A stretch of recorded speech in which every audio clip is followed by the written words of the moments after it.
हे WhatsApp buddies. तो यार आज की हमारी मूवी का नाम है कोड 8।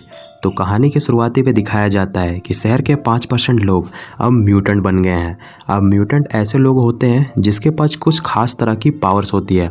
अब शहर पे म्यूटेंट आने के कारण ज़्यादातर लोग उनकी पावर का इस्तेमाल करके अपना काम करवाते थे, जिसके लिए उन्हें अच्छे खासे पैसे मिलते थे।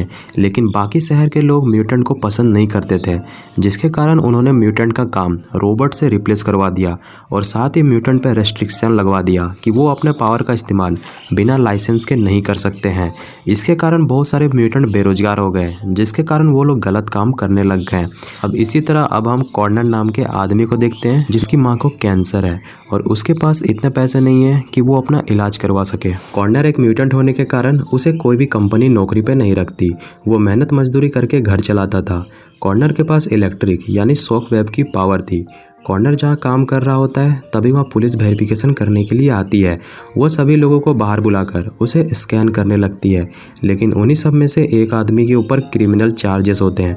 पुलिस वाले उसे अरेस्ट करके अपने साथ ले जाने लगते हैं, लेकिन वो आदमी वहाँ से भागने की कोशिश करता है, लेकिन रोबोट उसे वहीं मार देते हैं। दूसरी तरफ कॉर्नर की माँ जब शॉप में काम कर रही होती है, वो कुछ सामान गिरा देती है। शॉप का मालिक उसे डांटने लगता है। तभी वहाँ कॉर्नर आकर शॉप के मालिक के ऊपर भड़क जाता है और उसे अपनी पावर्स दिखाने लगता है, लेकिन उसकी माँ उसे खींचकर बाहर ले जाती है और कॉर्नर को अपने गुस्से पे कंट्रोल करने के लिए कहती है। अब कॉर्नर अपनी माँ को शॉप से काम छोड़ने के लिए भी नहीं कह सकता, क्योंकि कॉर्नर उतने पैसे नहीं कमाता कि उससे पूरा घर चल सके। अगले दिन कॉर्नर मजदूरी के काम के लिए रोड किनारे अपने दोस्त के साथ बैठा होता है। तभी वहाँ मार के लोग आते हैं। अब कॉर्नर का दोस्त उसे समझाता है कि ये लोग बहुत खतरनाक लोग हैं, उसे इनसे दूर रहना चाहिए। लेकिन कॉर्नर को तो पैसे की ज़रूरत थी। कार पे गैरेट कहता है उसे इलेक्ट्रिक म्यूटेंट चाहिए। कॉर्नर कार पे बैठ जाता है। कॉर्नर की मुलाकात कार पे दो और लोगों से होती है, एक मैडी और दूसरा फ्रेडी।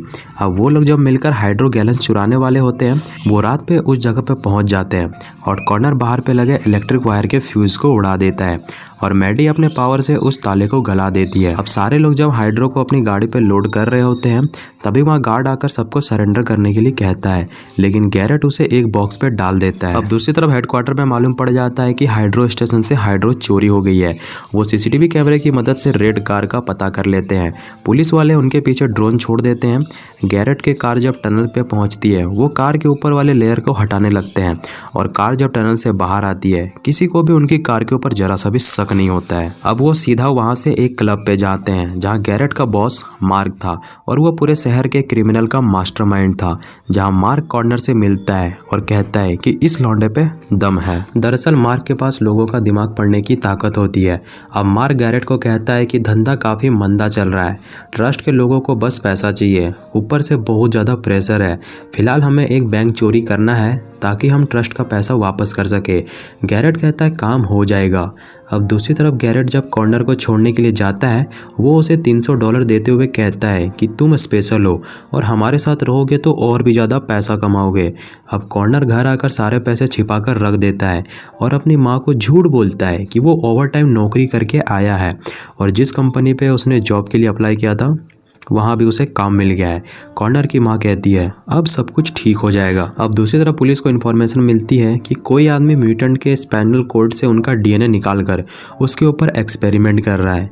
पुलिस वहाँ पूरी आर्मी के साथ उस अपार्टमेंट में पहुँच जाती है जहाँ वो उस साइंटिस्ट को धर दबोचते हैं और उन्हें वहाँ बहुत सारे म्यूटेंट की बॉडी मिलती है। पुलिस को इस काम के लिए बहुत सारा पब्लिक से रिस्पेक्ट मिलता है। अगले दिन कॉर्नर गैरेट की टीम से दोबारा मिलता है और इस बार वो गैरेट से कहता है कि मेरी माँ को कैंसर है और मुझे उनके इलाज के लिए पैसे चाहिए, इसलिए मुझे थोड़ा ज़्यादा करके पैसे देना। गैरेट कहता है आओ देखते हैं तुम कितने काम के आदमी हो। वो उसे एक गाड़ी का सायरन को अपने इलेक्ट्रिक शॉक से उड़ाने के लिए कहता है। कॉर्नर कहता है यह गलत काम मैं नहीं करूँगा। गैरेट कहता है इसी वैन से हम बैंक को लूटने वाले हैं। कॉर्नर शॉकवेव देकर गाड़ी का अलार्म बंद कर देता है और दोनों उस गाड़ी पर बैठकर वहाँ से अपने इलाके पे चल जाते हैं। अब गैरेट के पास चीज़ों को हवा में उड़ाने की ताकत होती है। गैरेट उसे बहुत सारे बल्ब खुद से जलाने के लिए कहता है ताकि वो अपनी शक्ति पर अच्छे तरीके से नियंत्रण कर सके। अब गैरेट को एक आदमी से अपना पैसा उधार मांगना था, लेकिन उसके पास इलेक्ट्रिक पावर होने के कारण वो उससे नहीं उलझना चाहता था। लेकिन इस बार उसके साथ कॉर्नर था। गैरेट उस आदमी को कॉर्नर के साथ भिड़ा देता है। कॉर्नर उसे जोर का बिजली का झटका देता है। गैरेट कहता है अब तुम तैयार हो, और वो कॉर्नर को कुछ एडवांस पैसे दे देता है। अब अगले दिन गैरेट और कॉर्नर उस बैंक पे जाते हैं जहां उन्हें रॉबरी करना था।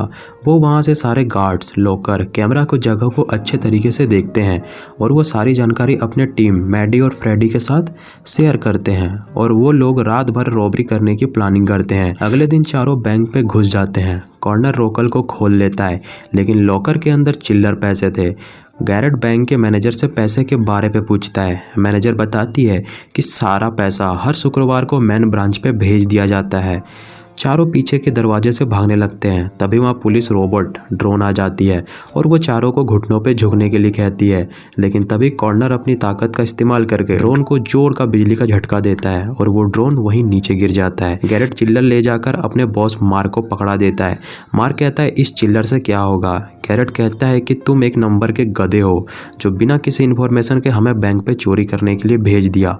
तभी कॉर्नर देखता है कि एक लड़की मार्क को गोली मारने वाली होती है। वो उसे इलेक्ट्रिक का शॉक देता है और वो चूक जाती है, लेकिन मार्क का बॉडीगार्ड उसे मार देता है। इसी बीच कॉर्नर को चोट लग जाती है और वो अपने घाव को साफ करने लगता है। तभी वह निया आकर कॉर्नर के घाव को अपने हाथों से ठीक कर देती है, यानी निया के पास हीलिंग की पावर है। अब कॉर्नर जब घर जाता है, उसकी माँ उसके छुपाए हुए पैसे देख लेती है और उसे पूछती है कि उसके पास इतने सारे पैसे कहाँ से आ गए, क्योंकि जब मैंने तुम्हारे ऑफिस पे पूछा तो उन्होंने बताया कि कॉर्नर नाम का कोई भी आदमी उसके ऑफिस पे काम नहीं करता है। कॉर्नर कहता है मैं यह काम आपके इलाज के लिए कर रहा हूँ। इतने पे ही कॉर्नर की माँ बेहोश हो जाती है। वो उसे हॉस्पिटल लेकर जाता है जहाँ उसकी कैंसर का अब लास्ट स्टेज था। हॉस्पिटल वाले उसे ऑपरेशन करने के लिए $50,000 जमा करने के लिए कहते हैं।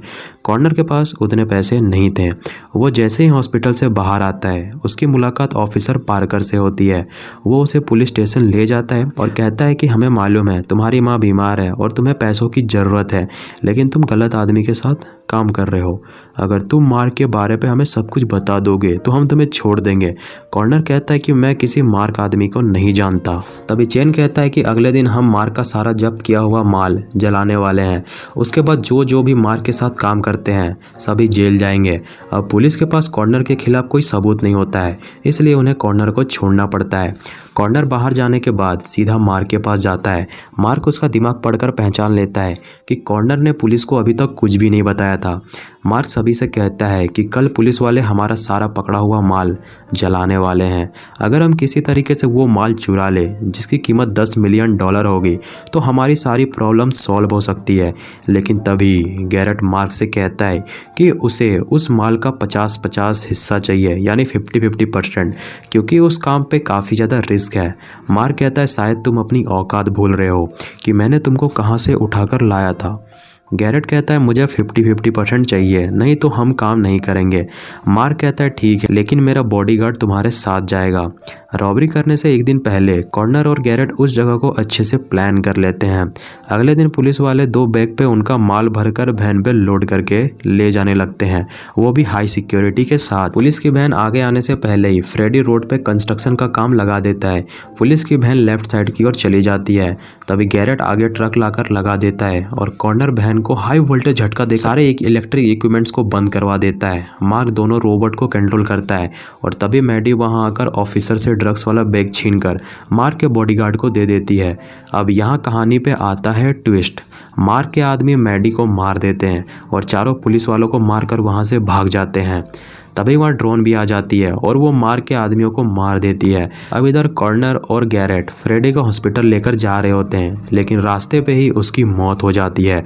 कॉर्नर गैरेट से कहता है कि यह सब कुछ ठीक चल रहा था, यह सब उसके लालच करने के कारण हुआ है। दूसरी तरफ सीनियर ऑफिसर पार्कर को मार्क के सभी गैंग मेंबर को पकड़ने का ऑर्डर दे देता है। दूसरी तरफ मार्क के आदमी सारा ड्रग्स उसे देकर कहते हैं कि काम हो गया है। तभी निया पूछती है कि बाकी के लोग कहाँ हैं। तभी मार्क कहता है यह माल पकड़ और और यहाँ से निकल और एंजॉय कर जाकर। अब दूसरी तरफ पुलिस वाले मार्क को पकड़ने के लिए पुलिस वाले उसके अपार्टमेंट की ओर निकल जाते हैं और इधर गैरेट निया को उसे हील करने के लिए कहता है।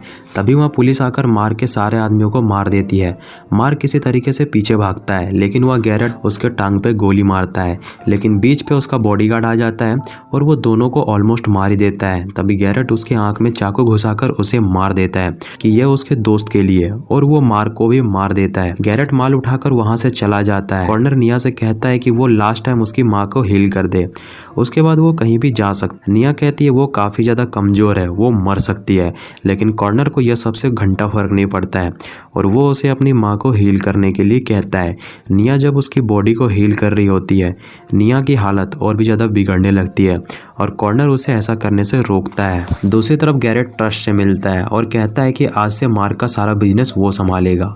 कहानी जाती है कुछ महीने बाद, जहाँ कॉर्नर की माँ की अब मौत हो चुकी है और दूसरी तरफ निया जो अपने डैड से मिलने जेल जाती है। और इसी सस्पेंस के साथ मूवी यहीं पे डी एंड हो जाती है।